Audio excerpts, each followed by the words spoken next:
स्वामी समर्थ. शुभ सकाळ सर्वांना. आणि आज आपला पारायणचा 7वा दिवस आहे. वाचन माझं पूर्ण झालेलं आहे आज, पण उद्या पण मी आज करणार नाही आहे. उद्या पण उद्याला करणार आहे, कारण की सगळंच म्हटलं तर खूप लोड होतं.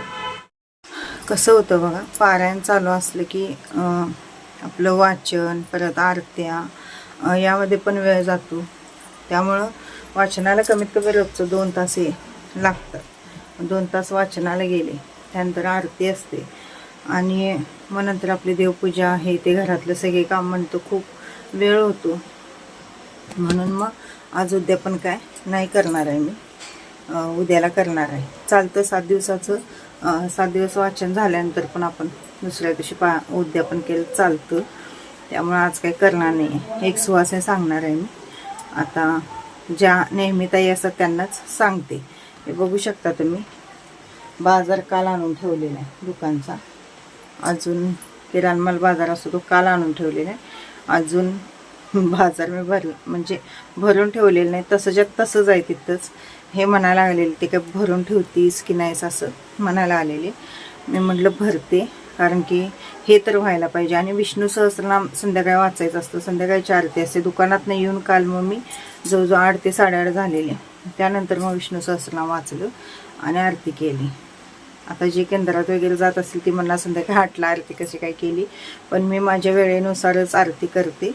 आणि वेळेनुसार मला जसा वेळ मिळेल, मी काय असं टायमिंगनुसार आरती करत नाही. 8ला, 10:30ला, 6:30ला असं काय नाही, जसं वेळ मिळेल तसं. कारण आपल्याला सगळंच बघायचं असतं, काम असतं दुकानात जाऊन येऊन मग तिथं जसं कस्टमर असतील तसं मी जसा मला वेळ मिळेल तसं करते. आणि माझी साधी भोळी महाराजांनी जी सेवा आहे ती मान्य करून घ्यावी, आणि ते घेतात पण.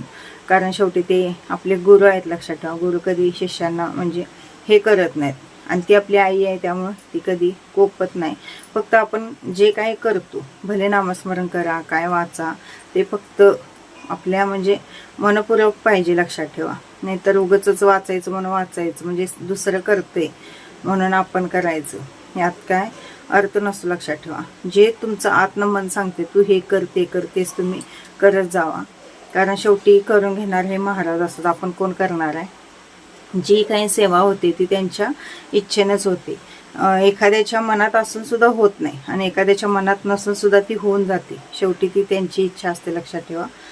आणि तुम्हाला म्हटल्याप्रमाणे माझी बुगडी होती म्हटलेलं मी तुम्हाला, तर मी बुगडी घालायला गेले दाबून, आणि ती मोडली.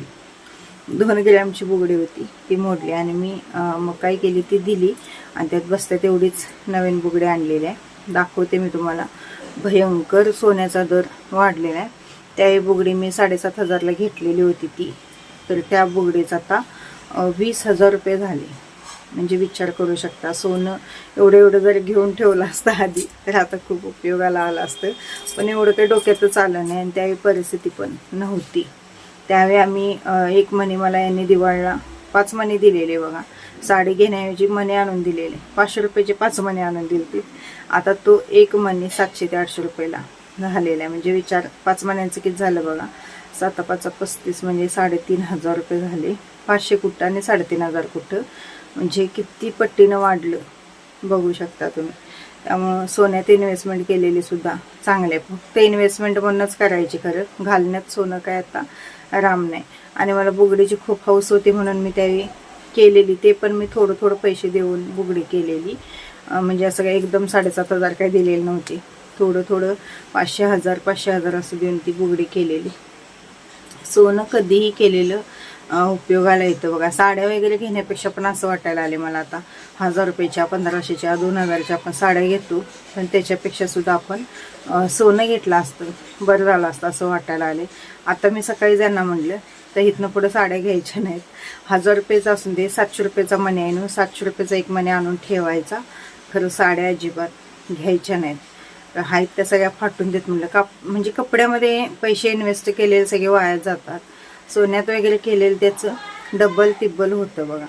त्यामुळे सोन्यात केलेलं कधीही बरं पडतं. चला, आपला बाजार अजून ठेवायचा आहे. कसा मी काय काय बाजार भरला आहे ते सुद्धा तुमच्यासोबत शेअर करणार आहे. मी बुगडी दाखवते तुम्हाला. आज शुक्रवार असल्यामुळे मी लक्ष्मीसमोर पूजा केलेली आहे बुगडीची. हे बघा, म्हणला शुक्रवार आहे. हे पहा, अशी ती बॅक कॅमेऱ्याने दाखवेन मी तुम्हाला. अशी बुगडी आहे, छान वाटते. ही आहे ही 1 ग्रॅम 350 मिली आहे आणि ती माझी बुगडी होती 2 ग्रॅम होती. म्हणजे विचार करू शकता, 2 ग्रॅम देऊन 1350 मिलीची बुगडी आलेली आहे.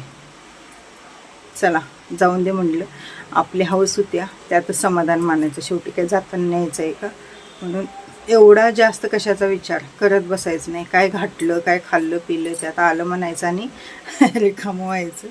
कारण की आता सोनं सगळं म्हणजे नवीन घेणं किती,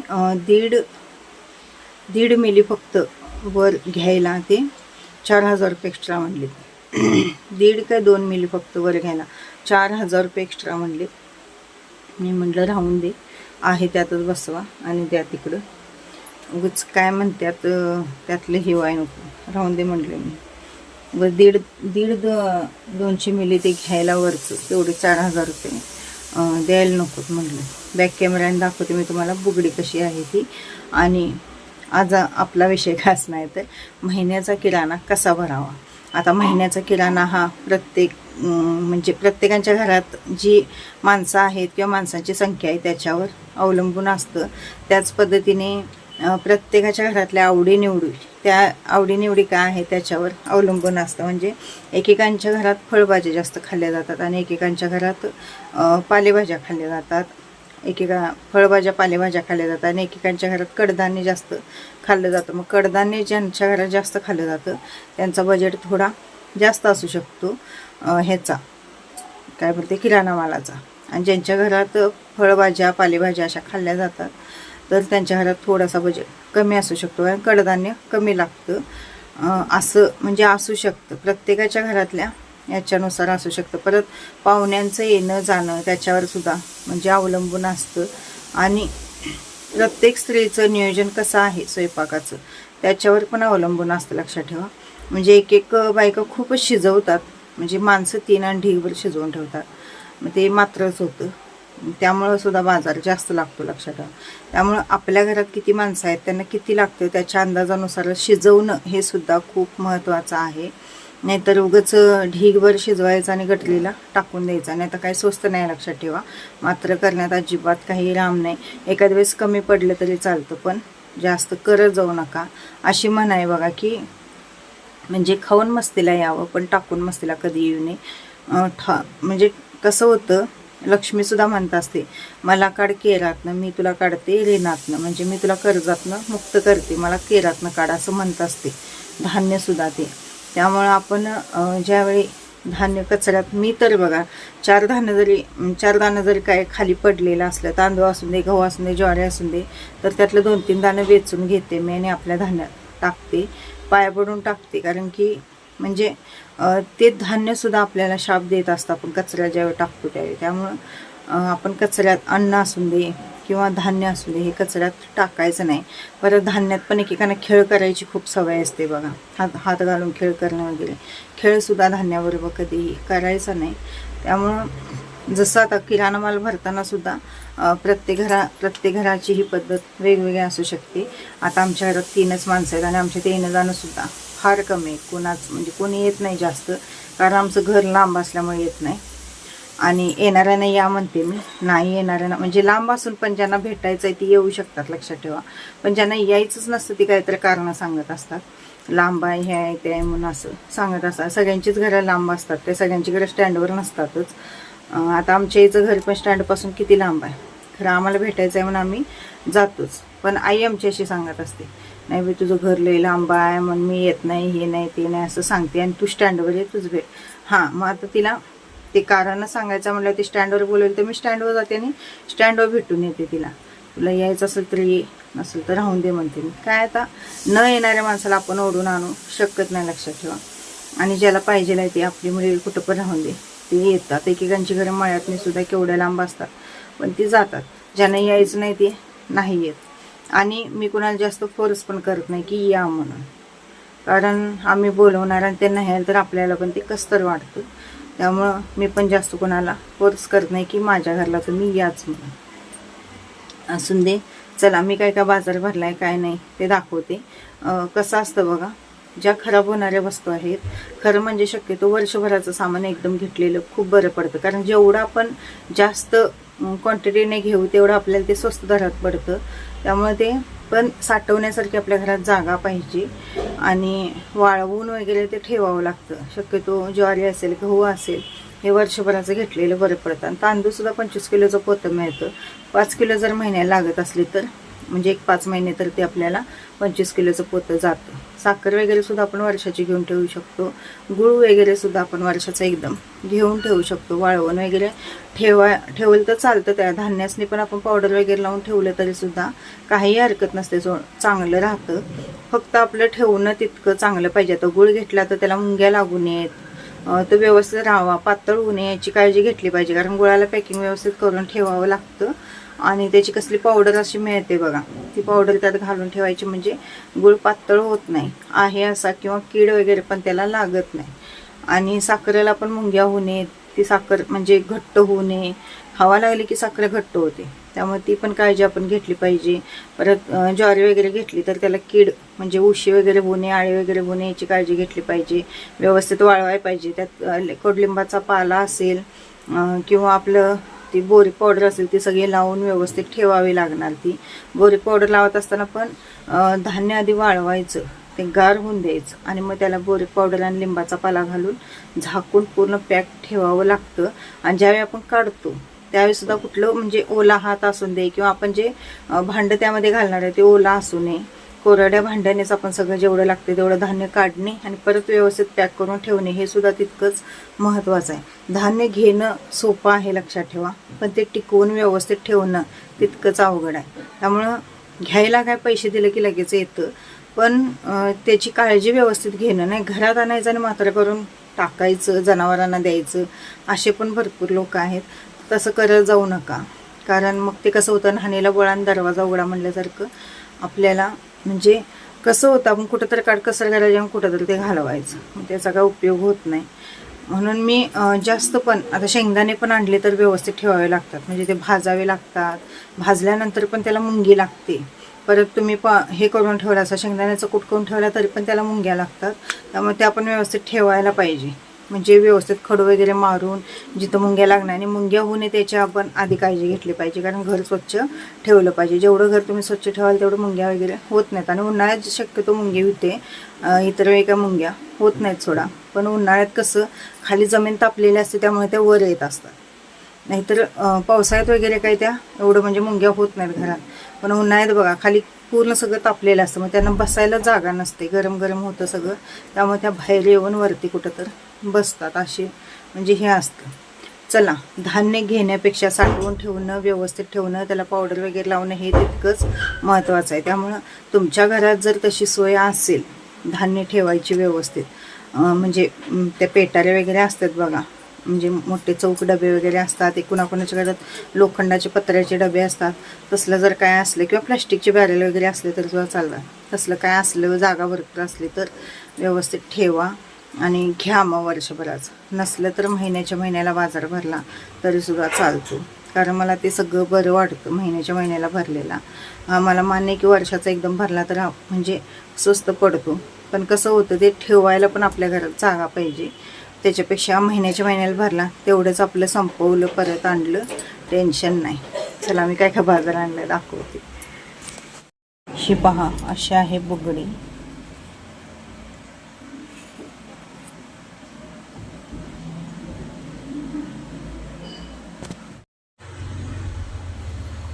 हे पहा, मी शुक्रवार असल्यामुळे पूजा केलेली होती, त्यामुळे हळदी कुंकू पडलेलं आहे. कशी वाटली डिझाईन नक्की कमेंटद्वारे सांगा.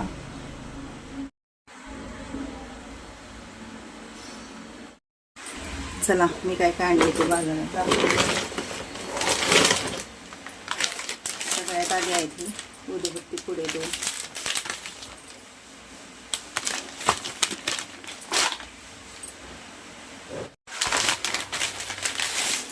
2 उदबत्तीचे पुडे आणलेले आहेत.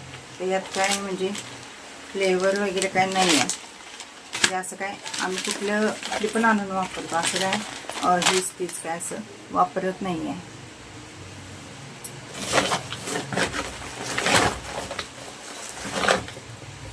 त्यानंतर हे हरभरा डाळ म्हणजे आपल्या पोळीला पण होते आणि थोडीशी मी दळून आणणार आहे. बेसन पीठ विकत आणण्यापेक्षा दळून आणलेलं बरं पडतं.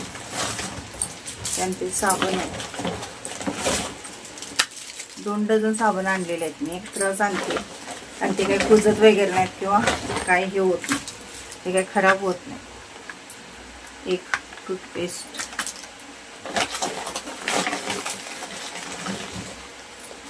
मीठ पुडी. कधीही मीठ घरात शिल्लक ठेवायचं लक्षात. घरात जरी मीठ शिल्लक असलं, आता माझ्याजवळ 4 पुड्या आहेत तरी सुद्धा मी 4 पुडे लिवलेले आहेत, कारण मीठ आणि हळद घरातनं संपून द्यायची नाही. लक्ष्मी असते मीठ म्हणजे, मीठ संपून देत नाही. मसूर अर्धा किलो आणलेला. मसूर आमच्यात प्रचंड आवडतो. कालच्या व्हिडिओमध्ये ऐकला असशीला, श्रीमंत नुसता रोज मसुराच कर.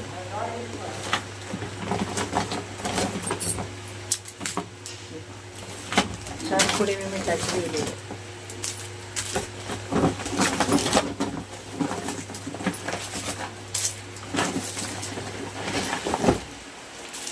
नंतर मूग डाळ 1 किलो लिहिलेली. तुरीची डाळ आहे त्यामुळे मी काही लिहिली नाही. खोबरेल तेल, औषध असेल खोबरेल तेल. आणि wheel powder 1 kilo, Basuti 1 kilo, मसूर डाळ 1 किलो,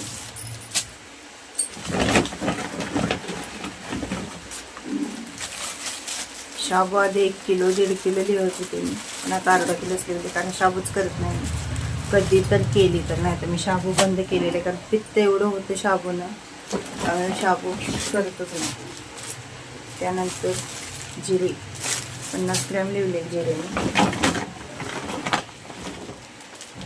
हा आहे रवा 1 किलो लिहिलेला आहे. मोहरी 50 ग्रॅम लिवलेली.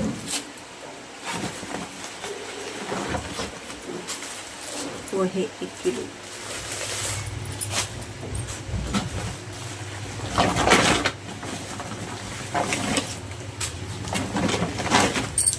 काल यांनी शेंगदाणे 1 किलो आणलेले म्हणून अर्धा किलो लिवलेले आहेत. म्हणजे 1.5 किलो शेंगदाणे झाले. ते चहा पावडर, ते पावशेरचं पॅकेट आहे, 1 किलो आणलेलं मी चहा पावडर. एक्स्ट्राच लिवते मी, कारण की शिल्लक राहील तरी चालेल. कुठली वेगळी दिला इलायची.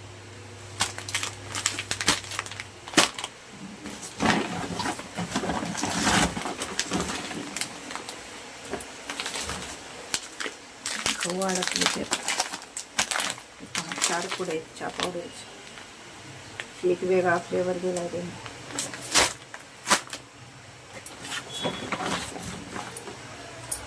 हिंग डबी,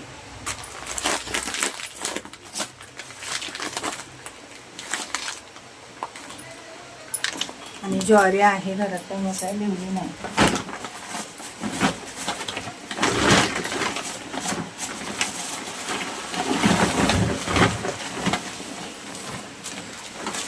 तांदूळ 5 किलो. आणि साखर आणून दिलेली नाही. साखर म्हणजे खूप बारीक होती म्हणली त्यांनी, मग कधी पण बारीक अशी पिठासारखी साखर आणायची नाही, कारण ती पुरवठाच येत नाही. आणि जास्त मोठी पण आणायची नाही. मध्यम साईजची जी साखर असते ती पुरवठा येते. त्यामुळे यांना म्हटलं ती जास्त, मागच्या वेळी मोठी म्हणताना जास्तच मोठी खडी साखरेसारखी साखर दिलेला, तर ती पण पुरवठा येत नाही. आणि जास्त बारीक घेतला तर ती सुद्धा पुरवठा येत नाही. मध्यम, एकदम मध्यम असते बघा साखर, तशी पाहिजे. गहू आणलेले 10 किलो. छान आहे. 10 किलो गहू, 5 किलो तांदूळ. आणि आंघोळीचे साबण यांनी काल आणलेले 5 साबण आणलेले होते, म्हणून यात काय लिहिलेले नाही. तर असा होता आमचा महिन्याचा किराणा. काडेपेटी बॉक्स वगैरे परवाच लिहिला मी आणायला लावले, त्यामुळे तो काही लिहिला नाही यामध्ये. आणि कापूर वगैरे मी दुसरीकडनं आणते, कारण जिथं अगरबत्तीचं मिळतं, अगरबत्त्या पण तिथनंच आणते मी. ह्याच वेळी किराणा मालच्या ह्याच्यातून आणलं, नाहीतर कापड वगैरे एकदमच आणते मी, पावशेरचं जे पॅकेट असतं त्यातनं एकदमच आणते. हा आणलेला किराणा पण व्यवस्थित ठेवणं खूप महत्त्वाचं आहे. जर समजा तुमच्याकडे जागा नसली हे करायला, म्हणजे बाजार ठेवायला डबे नसतील किंवा जास्त जागा नसेल, तर ते म्हणजे आपण किराणा कसा भरायचा किंवा कसा ठेवायचा ते मी आज तुम्हाला व्हिडिओमध्ये दाखवणार आहे. एकेकांच्याकडे कसं म्हणजे आपण रेंटने राहत असतो, भाड्याने राहत असतो आणि एक खोलीमध्ये सुद्धा, आता मुंबईसारख्या ठिकाणी ते खूप छोटी जागा असते तर तिथं खूप प्रॉब्लेम होतात. आपण कसं वेगवेगळ्या डब्यात सगळं म्हणजे बरण्यातने भरून ठेवू शकतो, कारण ज्यांच्याकडे जागा आहे त्यांनी ठेवू शकतो, ज्यांच्याकडे जागा नाही त्यांनी कसं ठेवायचं किंवा ज्या महिन्याचा किराणा तो कसं स्टोरेज करायचं हे बघणार आहे. आणि आंघोळीचं साबण हे बघू शकता, हे 5 आणलेले आहेत. कमी जागेत पण आपण कसं सामान ठेवू शकतो व्यवस्थित, जेणेकरून किराणा आपला एकदा हात घातला आपण की सगळं जिथल्या तिथं मिळतं. नाही तर ह्या डब्यात काय त्या डब्यात काय असं हुडकत बसावं लागतं. त्याच्यापेक्षा कसं ठेवायचं किराणा आपण कमी ह्याच्यात ते दाखवतो. हे पहा सगळा किराणा, हे 10 किलो गहू, 5 किलो तांदूळ आणि बाकीचं हे सगळं मी तुम्हाला दाखवेन. साबण मात्र मी जवळजवळ 2 डझन ते 1.5 डझन आणते, कारण एक्स्ट्रा राहिले तरी ते म्हणजे पुढच्या महिन्यात वापरता येतं. आणि तेल मी तुम्हाला एकच पॅकेट दाखवलेलं आहे, कारण की डबा आणायचा आहे तेलाचा. साखरही बघू शकता, ही थोडीशी मोठी आहे, दुसरीकडनं आणलेली आहे तात्पुरते त्यांनी, पण 5 किलो साखर तो मोठी देतो म्हणलेला आहे. चला आता मी तुम्हाला सांगते की आपण कमी जागेत कसं वस्तू ठेवू शकतो. आणि हा ट्रायपॉड मी नवीन आणलेला आहे, छान मिळाला. याच्याबद्दल मी पुढच्या व्हिडिओमध्ये तुम्हाला नक्की सांगेन. ट्रायपॉड आला की मला खूप आनंद होतो, म्हणजे तुमच्यासोबत पाहिजे तसे व्हिडिओ मला शेअर करता येतात. एकदम बाजार आणलेला बरं पडतो, नाहीतर मग हे सपले ते सपले आणि घरात आल्यावर लक्षात येते की हे आणाय नाही ते आणाय नाही. बरोबर स्वयंपाक करत्या वेळेस आपल्याकडे जागा नसली बाजार ठेवायला किंवा डबे नसले तर आपण असं ठेवायचं. बघा असा एखादा डबा रिकामा घ्यायचा किंवा मोठा पिंप घेऊ शकता किंवा मोठं प्लॅस्टिकचं जे ड्रम येतात ते सुद्धा तुम्ही घेतला तरी सुद्धा चालतं. आणि यामध्ये आपण सगळ्या वस्तू अशा ठेवायच्यात. आता हे सगळं एका ठिकाणी जर ठेवलं आपण तर म्हणजे आपल्याला लगेच गावतं, नाहीतर तुम्ही हा रवा ताळी होऊ शकते, त्यामुळे हा फ्रीजला ठेवला तरीसुद्धा चालेल. परत डाळी वगैरे सुद्धा खराब होतात, त्या फ्रीजला ठेवल्या तरीसुद्धा चालतात. पण कमी प्रमाणात असेल तर फ्रीजला ठेवलं तर चालतं, जास्त असेल तर फ्रीजलासुद्धा लोड होतो. पण फ्रीजला ठेवल्यामुळे आळी वगैरे होत नाही, त्यामुळे असं जरी भरून ठेवला तुम्ही सगळं तरीसुद्धा चालतं. हे पहा, जेणेकरून आपल्याला सगळ्या वस्तू एका ठिकाणी मिळतात. अशा पद्धतीने ठेवायचं, म्हणजे आपल्याला हा डबा उघडला की जे पाहिजे ते मिळतं. नाहीतर ह्या डब्यात काय ठेवले किंवा त्या बरणीत काय ठेवले असं सगळं हुडकत बसावं लागतं. तर तसं बसायला लागू नये म्हणून असं ठेवायचं. आता मी थोड्या वस्तू यातल्या तशाच ठेवणार आहे. डाळी असतील किंवा पोहे, रवा काय मी फ्रीजला ठेवते, शाबू वगैरे पण ह्यातच ठेवणार आहे. आणि हळद मी परवा 60 रुपये पावशेरनं आणलेलं आहे आणि अनेक आणलेली ती 125 रुपये पावशेर. आमच्या घरातल्या बाजाराचं नियोजन तर असं असतं आणि एवढा बाजार आमच्या घरात लागतो. आता तुमच्या घरात किती लागतो काय लागतो त्या अंदाजानुसार म्हणजे आणत जावं आणि तेवढंच आणायचं आणि तेवढंच करायचं, कारण जास्त आणायचं उगाच मात्र करायचं तसं काय करत जाऊ नका. आणि बुगडीसुद्धा कशी वाटली ते मला कमेंटद्वारे कळवा. मी गेलेली होती त्या दिवशी. 1,52,000 सोन्याचा दर होता. सोन्याचा दर डोक्यावरनं म्हणजे असं विमान गेल्यासारखं होत आहे. सोन्याचा दर काय आता नंतर अवघड वाटत आहे, कमी होतं आहे का नाही.